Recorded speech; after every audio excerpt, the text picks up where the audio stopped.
I'm delighted to announce Enter the Boardroom now has its first sponsor, Alt21, the foreign exchange and hedging platform saving you time and money on your cross-border transactions. As an investor, I was acutely aware of the value of hedging FX exposure. I used to live in fear of funding shortfalls at a closing or making a loss in a business having forecast a profit. However, as a CEO, I'm embarrassed to say I have dropped the ball on FX. Because we invoice our revenue in pound sterling, I stupidly thought we had minimal FX exposure. After speaking with Alt21, I realized a significant proportion of our software costs are in US dollars. So we have wasted money on FX fees and wide spreads, while also taking on unnecessary risk in our budgeting because we assumed the spot rate would continue through the year. I can't be the only one to have slipped up on this, and it's an area board members can quickly add value with the right questions. Alt21 allows you to lock in fixed fees and secure exchange rates before any cross-border transaction, allowing you to budget with certainty and protect your business from market volatility. At NewRoll, we're now forecasting savings of 90% on the fees we incur on the tens of thousands of monthly FX spend thanks to Alt21. Head to alt21.com, that's alt21.com to find out more.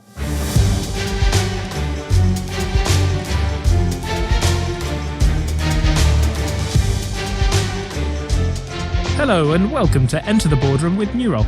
I'm your host, Oliver Cummings, CEO of NewRoll, the board search specialist and market leader bringing science to the art of board hiring.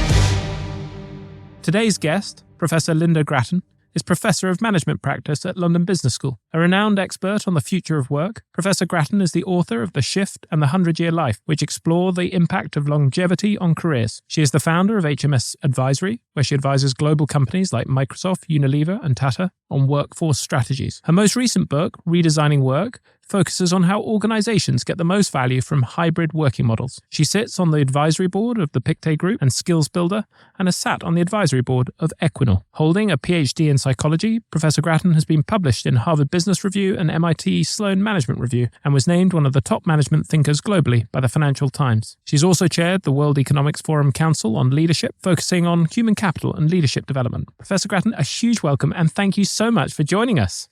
Oh, it's lovely to see you, Oliver. And I've always been so impressed with what you're doing with analytics and boards. So I'm absolutely thrilled to have a chance to talk to you today.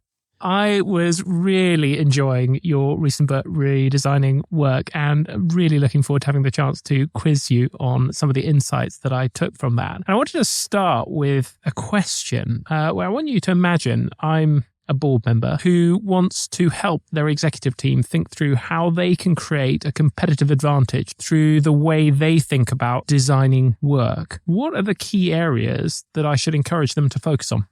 First of all, Oliver, I'd say congratulations, board member, that you're thinking about redesigning work because mostly you don't. And it's a very important question. So if you were to ask me that question, what would I say?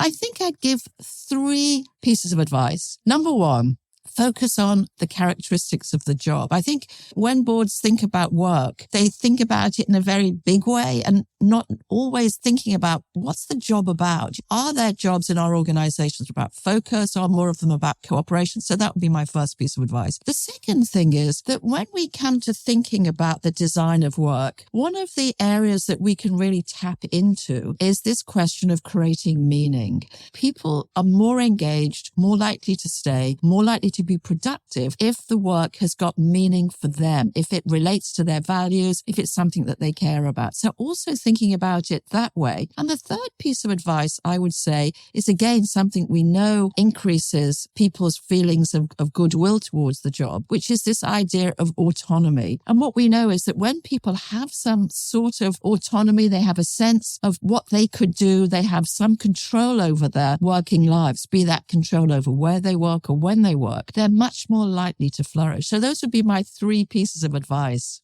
That has echoes of one of my favorite authors, Daniel Pink, and his Mastery, Purpose, Autonomy, and the work that I guess from Edward Dechy and those before. Can we just talk a little bit about that purpose piece? Terry Smith railed famously against Unilever for trying to give Hellmann's a purpose in life. Can organizations go too far? Can every organization have a purpose that has meaning? I've never really thought about purpose at the center of an organization because in a way, at Hellman's mayonnaise, does it have a purpose? I think that was a perfectly reasonable pushback, although there's much I admire about Unilever, by the way. But I think the question that I would be asking around purpose is somebody doing a job that they feel makes a difference to the world, makes a difference to themselves, makes a difference to their skills, makes a difference to how they do. And I think particularly in this time of generative AI, when there is so much that a machine can do, the question of what is it to be human and what is the purpose when we work, I think that's going to be an increasingly important question. You talked about thinking about the different types of work, and in the book you talk about sort of this framework, the different modes of energy, focus, coordination, cooperation, and how they're impacted by both time and place, whether they're synchronous or asynchronous types of work, or whether they're working from home or working in the office. Can you bring that to life for me with maybe some examples of different organizations who've derived competitive advantage from different combinations of those factors? I think that's a fascinating question, Oliver, and it's a question that I'm still being asked a lot. Frankly, I rather thought that we wouldn't be talking about hybrid work in October of this year, but it turns out we are. And I think that's because we're still in a fascinating time. Remember, it was really the pandemic that opened this box, that allowed us to work from home, and then we learned from it. When I look at what organizations are doing right now, you see a spectrum. So on one end of the spectrum is a CEO who says, I want everybody back in the office 5 days a week. And there's more and more saying that. And on the other side of the spectrum, there's a CEO like the CEO of Airbnb who says you can work anywhere in the world that you want for a certain period of time.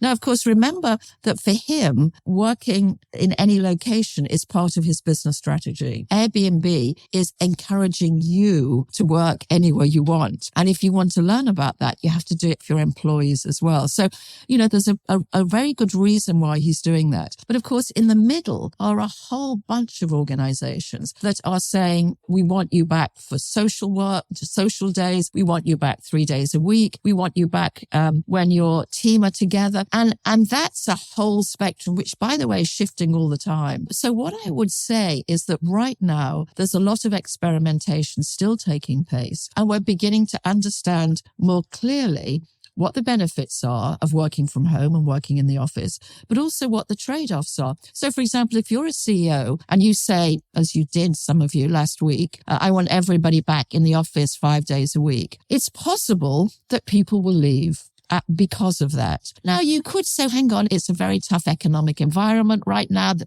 truth is there's no other jobs to be had.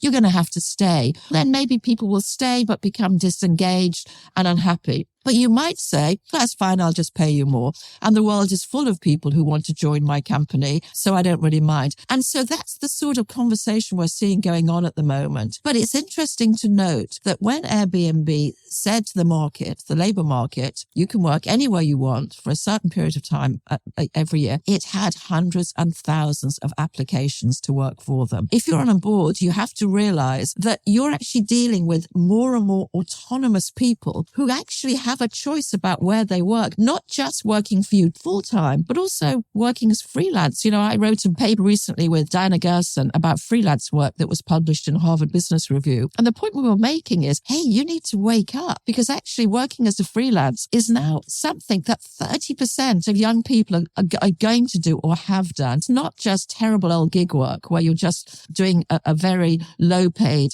often manual job. Some of the most skilled people in pharmaceutical, in manufacturing, work as freelancers. So when you make it as a board member, you say, I want everybody back in the office. Remember, you're talking to people who have got a lot more choices about how they work and when they work. You touched there on the spectrum of opinions on what is best. And as you say, a growing number of organizations seem to be swinging back towards in-person. But it strikes me there's very little data, and not least because it's hard to run a randomized control test. And where they have been the duration hasn't been long enough to be meaningful from what I've seen. The one that I've used a little bit to guide my own thinking was the Gallup survey, which looks at through the lens of cooperation, that organizations that require sort of cooperation fare slightly better with 3 days versus 2, but 2 to 3 seems to be the optimum, and there's a trade-off when you go beyond that. But what's the sort of the most convincing data that you have seen on what the optimum configuration is, if such a thing even exists? Well, Oliver, I know that you're a data geek, so because I've seen you teach on my program at London Business School. I know how data you are,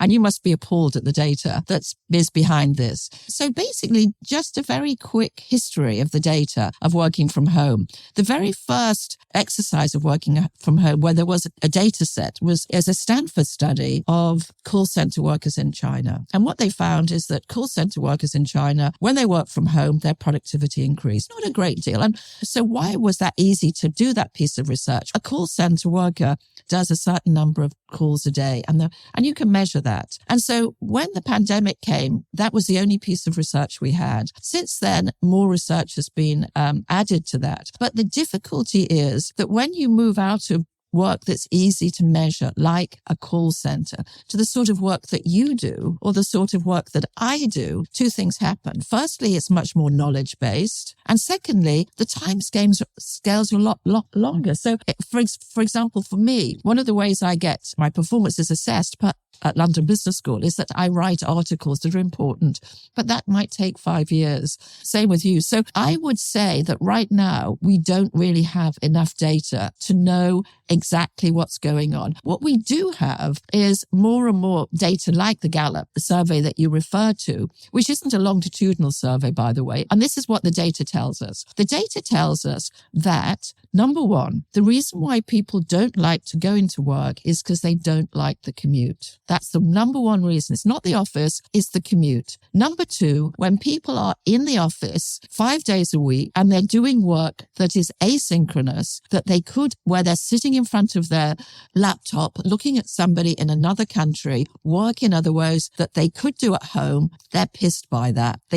That's annoying to them. Number three, when people are at home all the time, or even 2-3 days a week, they begin to miss that social interaction that seems to be important for how people work together. And number four, which is not so much the answer to the question you've asked, Oliver, but I want to bring it in anyway, is the real issue right now in the redesign of work is that we have too many meetings. Because it was so easy for us to set up asynchronous meetings or virtual synchronous meetings on our Zoom, on our Microsoft. We did 10, 15 a day, and that's proving to be exhausting, annoying, non-productive. It's a very complex set of issues, but we still really don't have the hard evidence of whether working from home helps you to be more productive. What it can do is it can help you focus more. The reason I'm at home today, for example, and speaking to you from my home studio, Akka, my dressing room,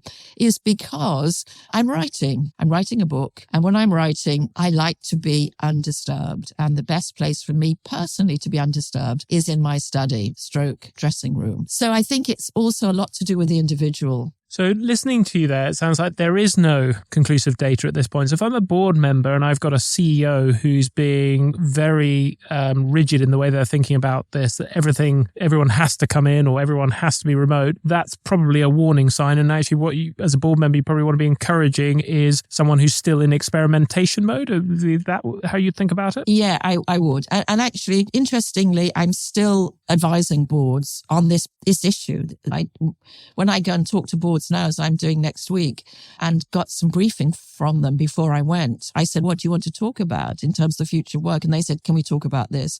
And I think it's because it's now become also personality driven. If you're the CEO who feels that you want to be in the office and you want everybody else to be in the office, then that's how you like it to be. I haven't made any comments about whether a CEO who says everybody has to be back in the office is has made a good call or not. And the reason for that, Oliver, is that most CEOs are reasonably adept people. They are thinking carefully about it. And for many of them, and I hear it when I talk to CEOs, they feel that people at home get marooned and don't really connect and aren't really part of the culture. And I think it's pretty unusual now to have a company where a lot of people are at home all the time. So that's really not what the argument is about. The argument is how much time should we spend in the office? And what I would say there to a CEO is I'd say, think about the job itself.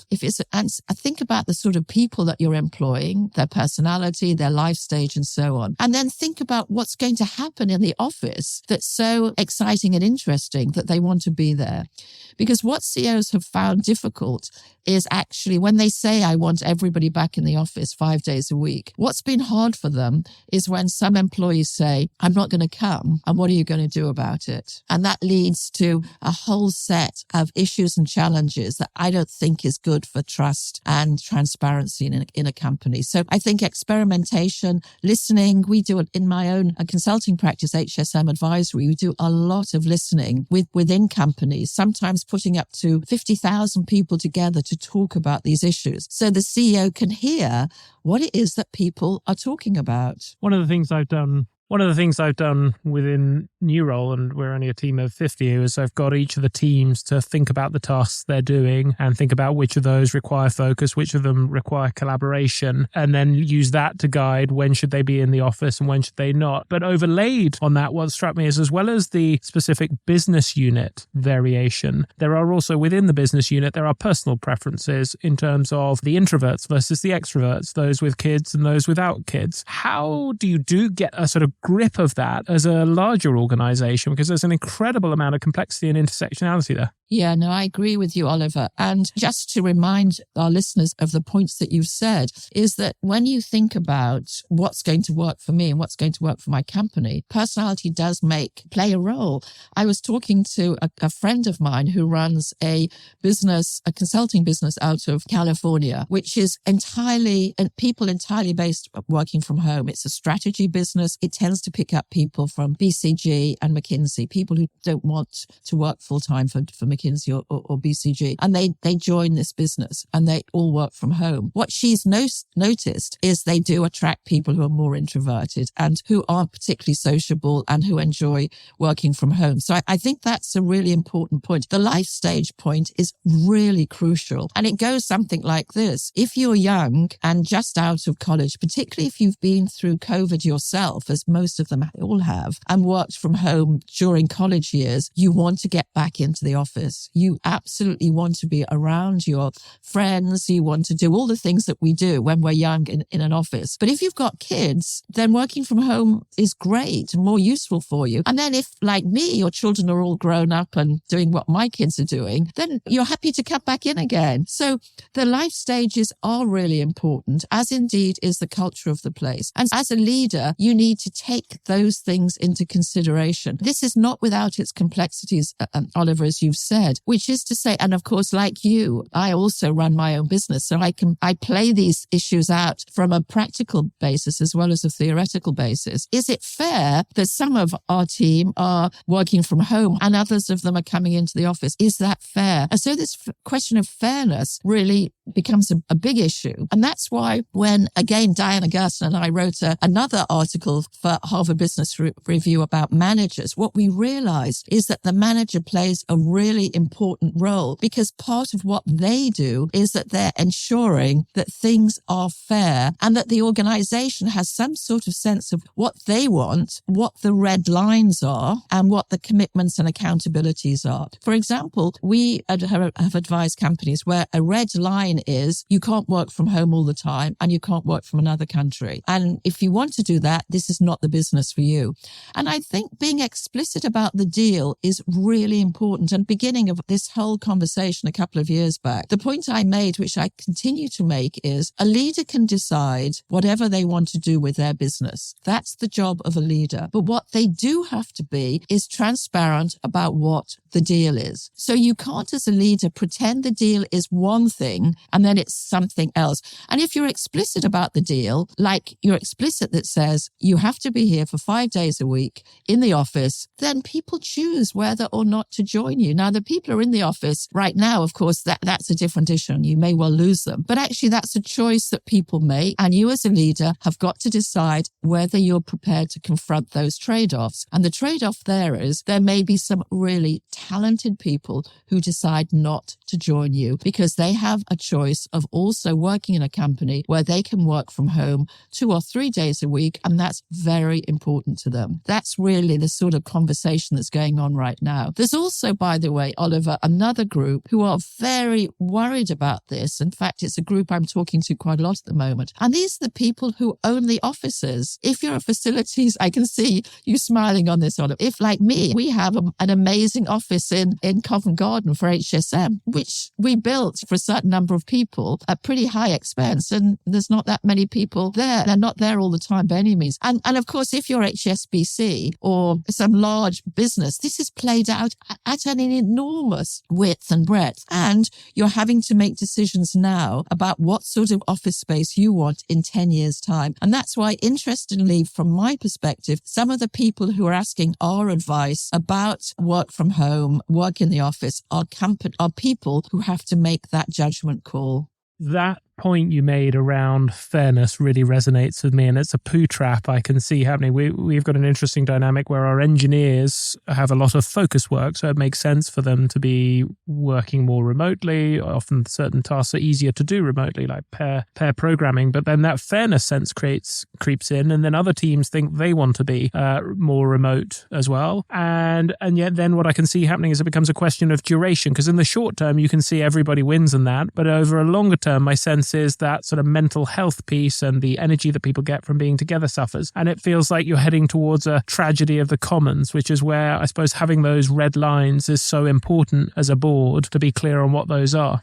You know, if I was advising you, Oliver, I'd make a couple of points. One is to say that you don't want your engineers working from home all the time. And so you have to create events. And this is, I think, one of the interesting things. It's something we're doing in my own company. You have to create events that bring them together. Now, how often those events are, that's a decision that you and they have to make. And it may be that they're not actually that often, but they're absolutely crucial. The other thing I'm very interested in, and I'm sure you are as well, Oliver, is this idea of sprints, so that you actually get them to come together to do a sprint. So you've got something that you want solved, and instead of them each working in their own home, you say, why don't we all get together? We'll rent a room somewhere lovely and we'll work together for 2 days and we'll sprint it through. That sort of dynamic, I think, is really wonderful. And then I think for the people who aren't engineers, who you want to be in the office more, then what you have to think about flexing, which is something I talked about in my book, Redesigning Work, is flexing time,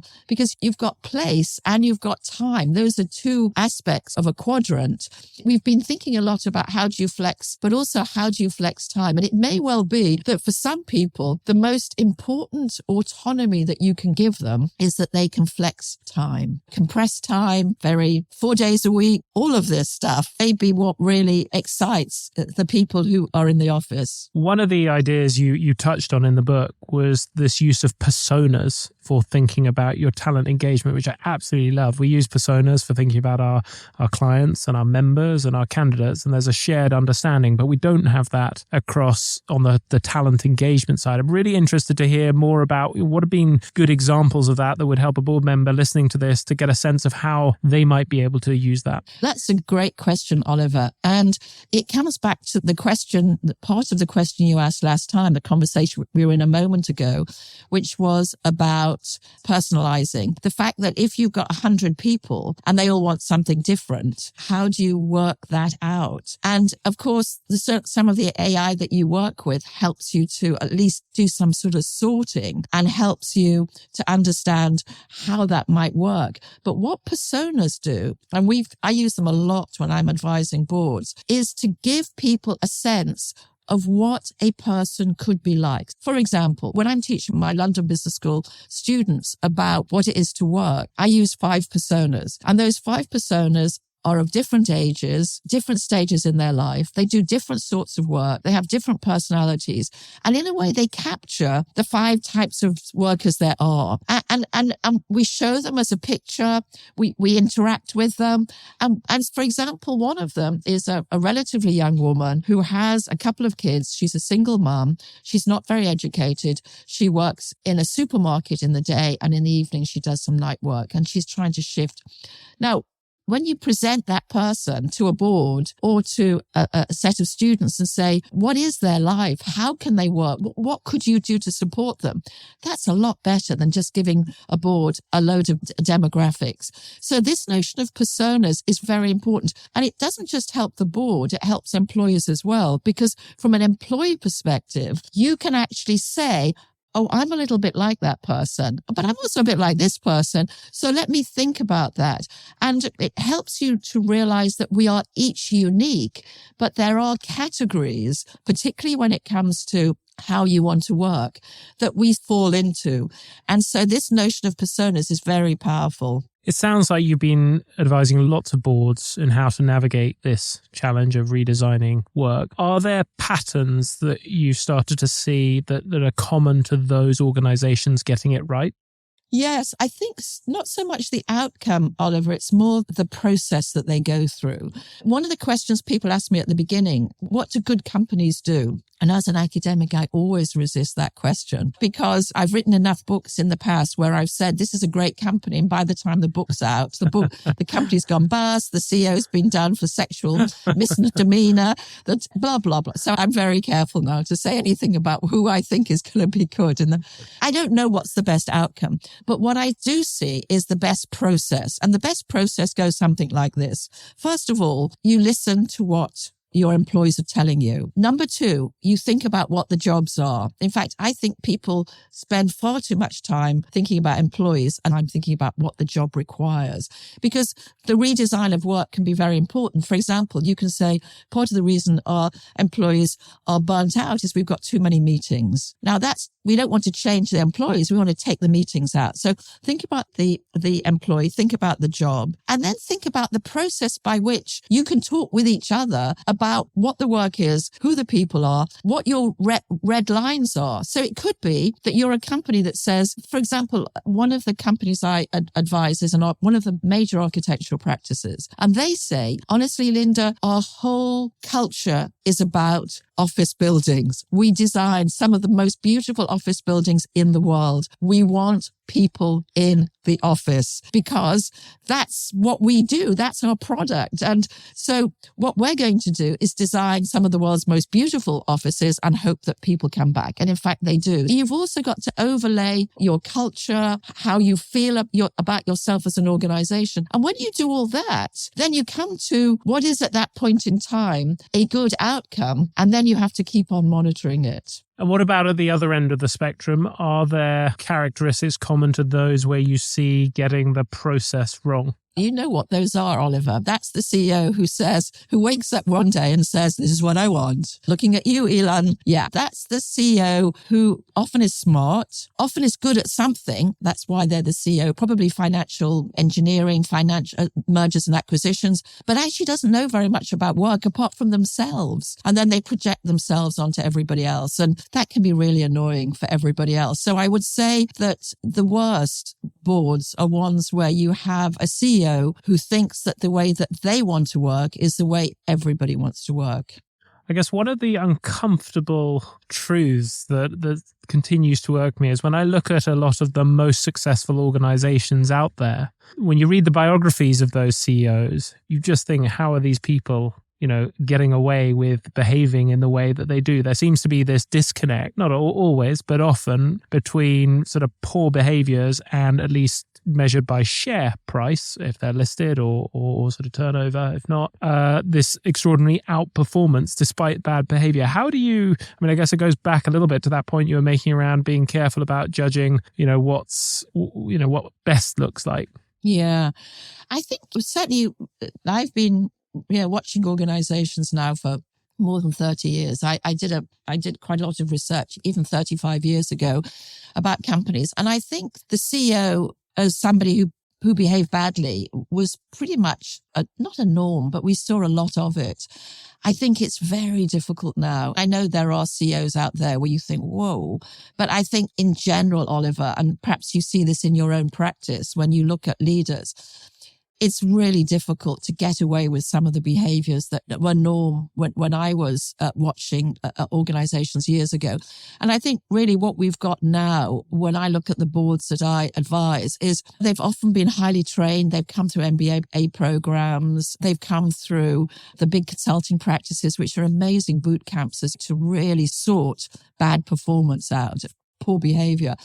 And so I think it's pretty unusual. And of course, when it happens, they get a lot of, the press really focuses on that. But there's the vast majority, I think, of leaders these days are professional, thoughtful, trying to do the best they can. Perhaps I'm being optimistic, which is something that's often said about me, usually in a negative way. Okay, one more question before we move on from talking about redesigning work. I mean, the way you've talked about it, it strikes me that there's a balance to be struck in terms of making those strategic choices around how you design your work, between looking at the organization and its purpose and then looking at the employee base that you've got. How do you weight those two things? Because I guess one way a board could say is, look, we are a company in this space and this is the optimum for this type of organization. This is the optimum configuration. Another way would be to say, well, we've got this mix of people and this is the optimum configuration for this mix of people. How do you say, is it a mix of the two, or would you lean more into one versus the other? As always, Oliver, you're a very complex thinker. You should have been a professor. You're wasted as a CEO. So honestly, I don't know the answer to that very complex question, Oliver. What I would say is that an organization and a CEO has got to get the right people to do the work that they do. And as they think about that, they have to think about trade-offs. Let's imagine you're Goldman Sachs. And in fact, I mentioned Goldman Sachs in my book, Redesigning Work. And you say, we want to employ highly competitive people who are very intelligent and want to work all the time. And the law practices would say the same. The top law, that just comes with trade-offs, really. And you have to understand what those trade-offs are. And I think the role of a board is to realize that there is no optimum solution. What all they can do is to try and constantly work through what it is they've got and what it is they want. For example, the Goldman piece, one of the reasons Goldman had very few senior women when we looked at it a couple of decades ago is that the sort of profile they had wasn't really interesting for women, and women couldn't see themselves fitting into Goldman apart from as an assistant or something. You have to keep on asking yourself, how is the market for talent seeing us? What do they like about us, and why are they not joining us? And constantly having that conversation, I think, is a really important one. But actually what's surprising is how little time in a board meeting a board thinks about that question, the question of who are we attracting, who aren't we attracting that we'd like to, what would we have to do to attract the sort of people we really want right now. That's a really interesting example. And obviously, being a Goldman alumni, that sort of resonates at certain levels with me. But I guess when those American investment banks first came into Europe, I think one of the reasons they won was because they brought exactly all those characteristics you just talked about, and they just outworked the sort of slightly sleepier European competition, or what was perceived to be sleepier. It strikes me as there's an interesting now discussion for those boards to have of, okay, if we want to change our culture to be more accommodating, increase that diversity, are they at risk of then losing out to those who don't change, which was the original reason they won? Yeah, it's a really important point that you make, Oliver, and it's one that I talk about quite a lot, and also to my husband, who was a head of corporate in one of the big law firms and worked astonishing hours, actually, and was very clear that those extra hours made a big difference to, for example, the M&A transactions he worked in. So here's the way I think about it, because I can see it in my own kids as well. My children, as Oliver, about the same age as yours, and my two boys are both in very tough jobs, actually. And I think it's just a question of knowing what the deal is, and if you want that deal from an individual perspective, and if you want it all your life. For example, you went into Goldman, but you're not in Goldman anymore. And some people still are, and they're still prepared to say, as my husband said for most of his working life, work comes first. Now, I'm not here to judge that, but the book I'm writing at the moment tries to make sense of the fact that you have to realize if you've made that sort of a decision, it has implications. Now, you also earn a lot of money. And as if you work for Goldman or if you work for one of the big law firms, you're paid even more than you would have been paid 5 years ago. And the reason for that is that's the deal. The deal is you get paid a lot, but you work all the time. Who am I to tell somebody that's not what they should be doing? But they need to know that's what's happening. I work very hard. I don't tell others not to work. I think you gain mastery by working. Okay, I'd love to move on and talk about learning and development, which is an area that I know is very close to your heart. Many organizations talk about their employees being their most important asset, yet their actions rarely reflect that. What are the key levers a board member listening to this who wants to act on that belief should focus on, in your mind? I've thought about the question. It's a great question. And here's my 4 suggestions for a board. Number 1, listen, understand, and personalize. One of the things that's been astonishing about the impact of generative AI and of technologies, learning technologies in general, is it allows you to personalize what it is that somebody wants. So don't think about your whole employee group as one great big group of similar people, but rather realize that they're different people with different learning styles and so on and so forth. Second is think about how to make work as meaningful as possible.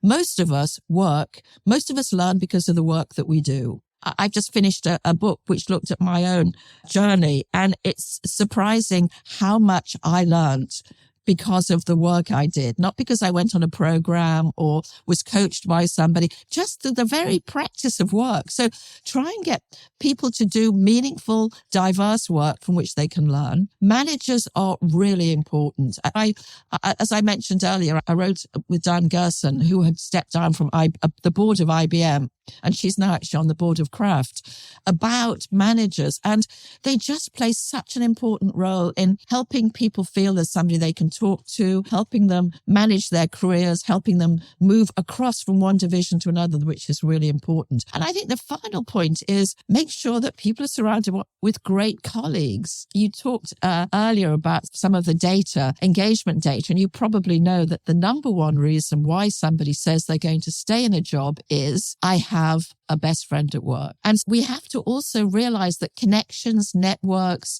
relationships, friendships play an astonishingly important part of how people learn, how they fall in love with the work that they do, and how they then develop that work. I always remember first seeing that question in our people analytics survey and thinking, what a weird question was that? And then actually several years later, when sort of 8 of our team went off on a holiday together for one of their birthdays, I just thought, wow, that is it. And we could see the scores climbing that people did have a best friend at work, and what a positive impact that makes. And just as an aside, Oliver, I know this is taking us back to an earlier question, but of course, that's one of the worries about people working from home, that you don't have a best friend at work, and that actually the thing that glues you to your organization just becomes frailer and frailer. You touched on the importance of managers. Yeah. What can a board member ask or challenge us or help with to help an organization make sure that they're investing in their managers to drive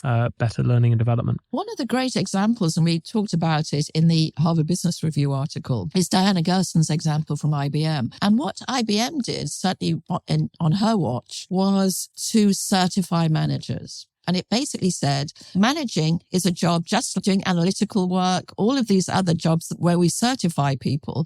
This is what you have to achieve to be a manager.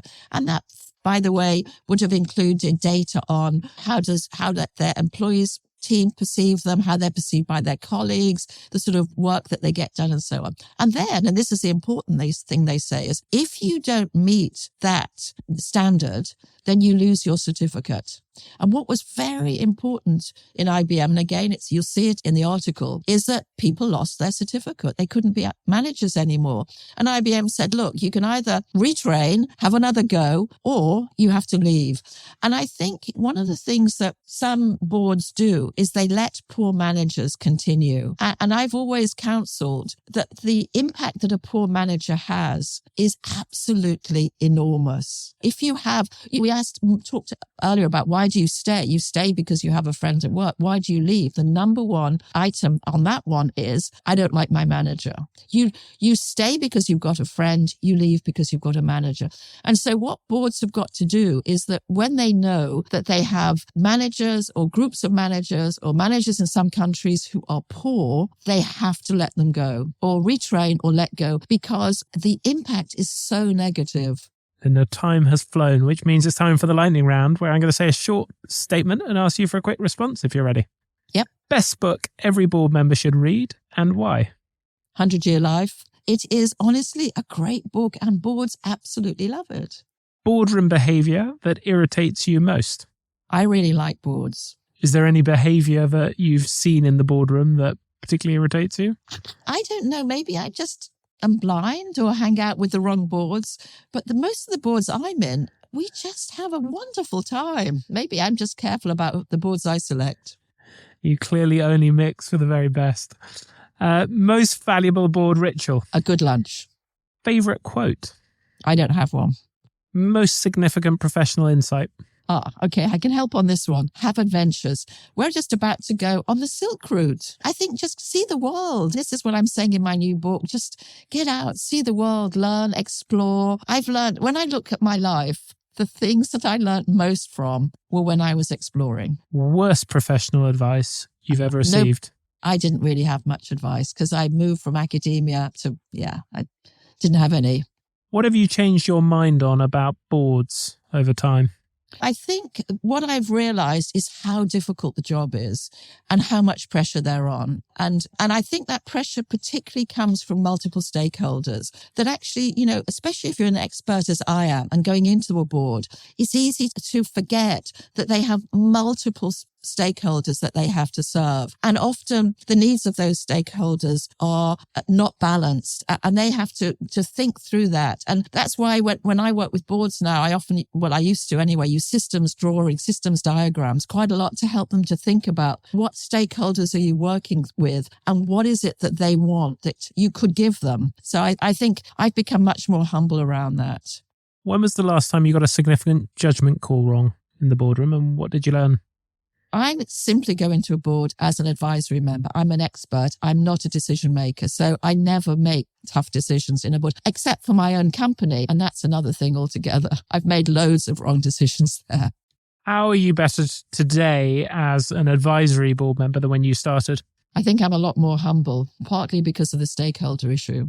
Finally, 3 things our listeners should take away from this podcast if they take nothing else. Number 1, learn and explore. Number 2, think about multiple stage lives. And number 3, work is fun. You're going to have to do it till you're 70. You better make it so that you love it. Lynda, that has been such a treat. Thank you so much for taking the time to share your incredible experience and learning. Thank you, Oliver.